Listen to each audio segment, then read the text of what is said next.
하루에도 수만 명이 이용하는 서울 지하철 3호선 고속터미널요? 여기서 바로 15cm 아래에 또 다른 지하 터널이 뚫려 있는 사실을 알고 있나요? 지하철 이용객들이 이 사실을 알았다면 불안해했겠지만 공사는 쥐도 새도 모르게 아무런 사고 없이 끝나고 지금까지 곧 잘 운행이 되고 있다. 전체 구간이 25.5km인 지하철 9호선 1차 개통 구간 중 서울 서초구 반포동 세화여고와 강남고속터미널 사이 1.78km 구간은 최대 난공사로 꼽혔다. 지상에는 왕복 10차선 신반포로, 지하 1층에는 하루 4만여 명이 오가는 지하상가, 지하 2층에는 지하철 3호선이 지나다니기 때문. 쌍용건설은 전동차가 질주하는 선로 15cm 아래에 지하철 9호선 대합실과 선로를 만들었다. 이런 공사가 어떻게 가능했을까? 쌍용건설 김우상 현장소장은 공사를 위해 몇 개월 동안 지하철 운행을 중단할 수 없었기 때문에 세계에서 처음으로 적용되는 첨단 기술을 채택했다고 말했다. 서울 지하철 9호선은 수도권 부동산 시장에서 황금 노선으로 통한다. 노선이 핵심 업무지구가 있는 강남과 여의도 일대를 모두 지나기 때문이다. 그런데 9호선 공사 난이도가 내로라는 대형 건설사도 선뜻 수주하기를 꺼려할 정도로 극악 수준이었다는 사실이 알려졌다.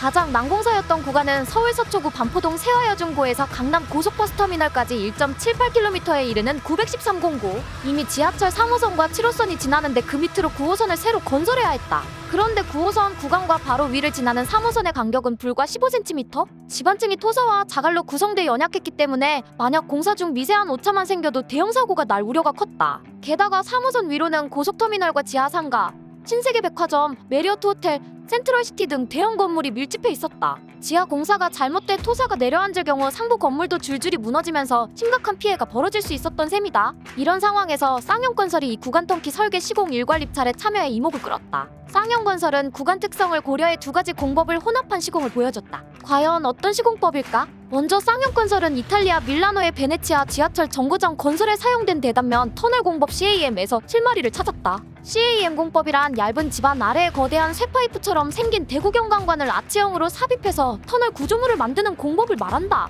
그런데 이 공법을 활용하려면 반드시 집안의 한쪽 면이 개방돼야 한다는 제약이 있었다. 즉 집안이 드러나 있지 않은 강남권 도심 한복판에 CAM 공법을 그대로 적용하기란 불가능했던 것. 이에 쌍용건설은 대구경관관 추진공법으로 지하에서 도로를 횡단하는 터널 형태의 구조물을 먼저 만든 후 이 구조물을 활용해 앞서 캠 공법을 적용하는 방법을 착안해냈다. TRCM 공법은 주변 시설물에 영향을 주지 않으려는 목적으로 벽체 구조물을 설치해 나가면서 터널을 굴착하는 방식이다.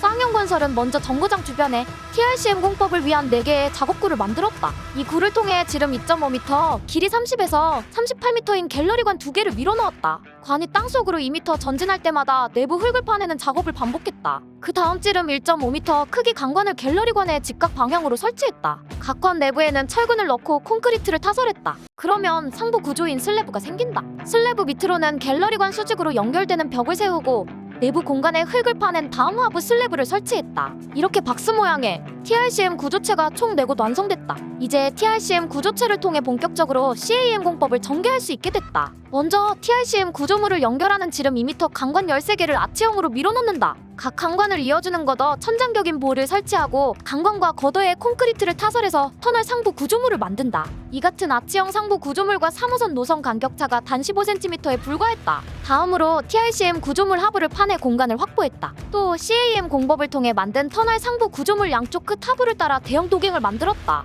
도갱 안하부에 일단 3m, 2단 5m 두 번으로 나눠 철근 콘크리트를 타설해서 구조물 측벽을 세운다. 이렇게 완성한 상하부 구조를 연결하고 남은 부분에 흙을 파내면 드디어 우리가 알고 있는 타원형의 지하철 통로 형태가 된다. TRCM 공법과 CAM 공법을 동시에 적용한 것은 세계 최초였다. 쌍용건설은 2009년 대한토목학회 주관 올해의 토목 구조물 대상을 수상한 데 이어 세계적인 권위를 가진 영국 토목학회로부터 브루넬 메달을 수상하는 등 기술력을 인정받았다. 당시 김석준 쌍용건설 회장은 언론을 통해 세계 최고 수준의 지하철 공사를 진행해 세계 토목 건축의 모범이 되고 있다는데 자부심을 느낀다며 쌍용건설의 명품 시공 기술을 대내외에 널리 알릴 것이라고 밝혔다.